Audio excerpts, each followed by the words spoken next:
Hey, what is going on, Madden family? We are doing I'm already smiling. Don't laugh challenge. You can't laugh. I can't laugh. You can't laugh. Nobody can laugh. We're talking about going back in time and reading the review for Madden 19. What a beautiful, horrible game it really, really was, wasn't it? Wow, it was really, really bad.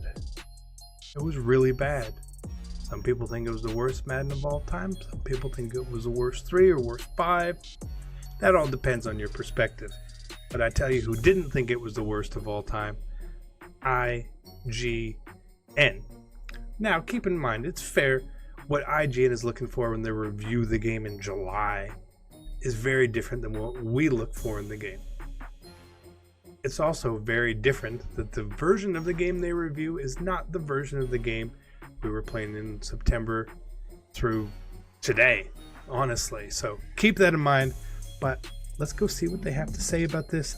I'm curious. Don't laugh. Don't laugh.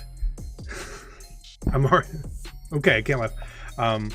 Does Madden 19 have the balance needed to stay between the uprights and keep both newcomers and longtime Madden fans happy?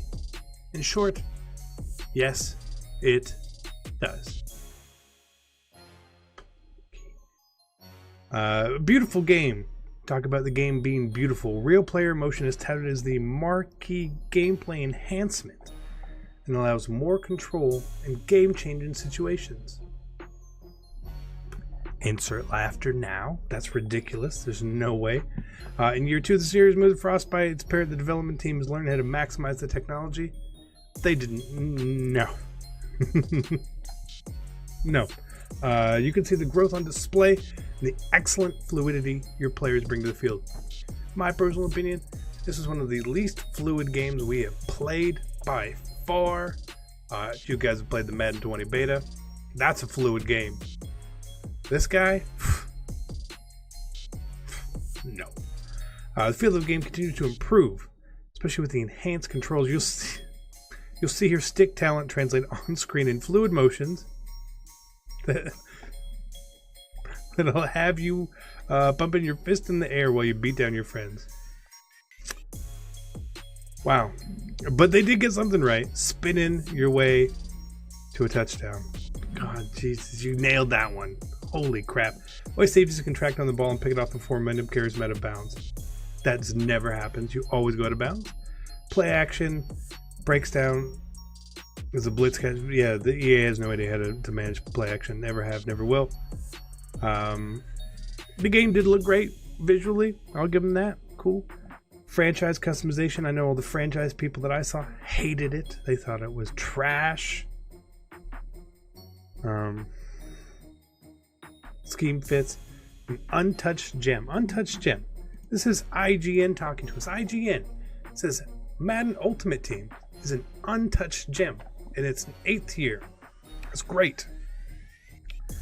Phenomenal research and writing on this guy. Continues his form of collecting cards and filling a roster. Yeah, he's collecting items.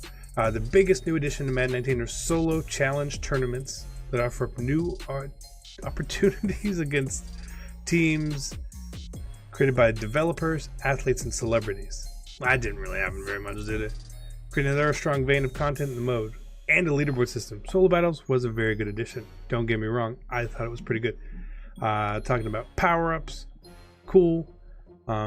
Incomplete transparency. I'm not a frequent visitor, but it's a mode that rises and falls with gameplay.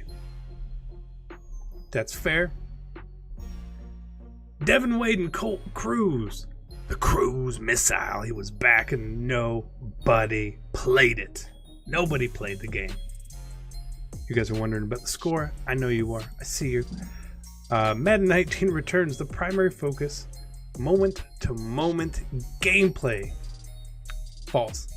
Its only true stumbling point is the lackluster story mode. Talking about long shot. A long shot was the bad part of the game. Long shot. Long shot was the... No. And if you were wondering, what did they give this beautiful game a score of? 8.9, higher than last year. It's crazy. That's great. 8.9? Seriously. Now, my rating in the beginning of the year would have been a lot higher than it is right now. Right now, I'd give the gameplay to around like a 4, right? In the beginning of the year, it was fun. Patches derailed these games constantly. Now, a lot of the blame could go back on the players saying that we find stuff that breaks the game. That's fine. But there are employees whose job it is to make sure that the game does work correctly, does work smoothly. And part of the biggest process that seems to be missed year after year at this point is testing. While patches are great to fix things, one of the problems, and there's a misnomer that they have, I guess, is that when you fix something, you need to test everything to make sure other things don't break. It's called regression testing. It needs to happen way more than it does. There's no way they can be understaffed with all of the money that gets put into the game and all the access EA has to resources to making sure that one of their flagship games, one of the best-selling games in the world, can be more enjoyable. So I hope this is hilarious. You know, we did it last year. We'll do it again next year. They have no idea what they're talking about. They have no idea. This guy doesn't play Madden. Whoever this is, he doesn't play Madden. He has no idea. Don't trust these reviews. Trust the people that play the game. You know? That's where I don't care what the IGN guy has to say about the game. Neither should you. Hope you guys enjoyed it. Hope you laughed, because it's pretty funny. I didn't just want to read everything word for word. If you guys want to go find it, you can look for it. But an 8.9, you've got to be kidding me.